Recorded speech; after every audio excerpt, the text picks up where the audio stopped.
In a recent sex therapy session, the client, a heterosexual couple, asked for some help. They had not had sex in a period of time that felt long for them, and so, while both partners were interested in getting back up on that horse, they both expressed some worries.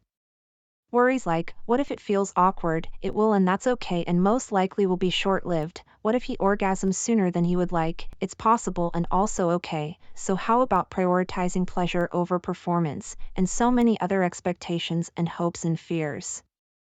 They also asked for specific guidance on how to give feedback, both positive and negative, to each other. This is not the first time I have been asked this by a client. I file this under sexual relationship skills, which are necessary for any sexually active adult to know. First, if something is feeling positive or pleasurable, there are a few ways to communicate that. You can use body language. You can press your body into your partner's, as this usually communicates a yes that feels good experience. You can also use verbalizations, like oh and ah and moans and groans. And you can use your words, yes. More, right there, are great examples. Now, when we are talking about negative feedback, there are usually two different types of experiences needing to be communicated and understood. The first is a pain sensation, or ouch.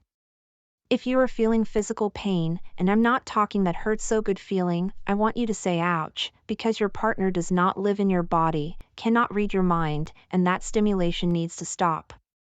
Do not assume your partner has malintent. Your default response can be it was probably a mistake and they did not mean to elbow you there or get your hair caught under them.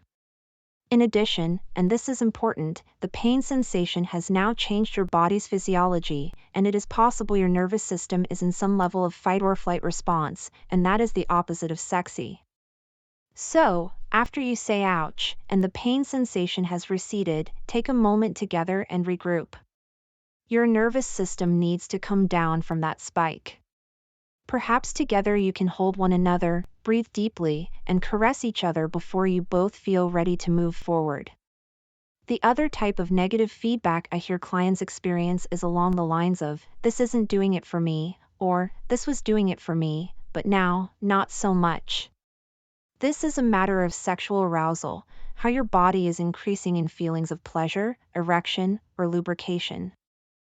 I like to think of this as climbing the mountain to reach the top, usually orgasm. The first statement, this isn't doing it for me, is another way of saying, this is not arousing me. The second statement, this was doing it for me, but now, not so much, says that what was increasing my arousal and pleasure has now plateaued my arousal. There's nothing wrong with that. It happens. As we like to say in sex therapy, in sex, everyone is responsible for their own pleasure. Remember that your partner does not live in your body and cannot always tell what is or is not pleasurable to you. So, in either scenario, you have a few options for how to let your partner know. You can use your words, honey, can we do X instead? Or, I really want to do Y now. Or, can you go higher, lower, harder, softer, faster, slower?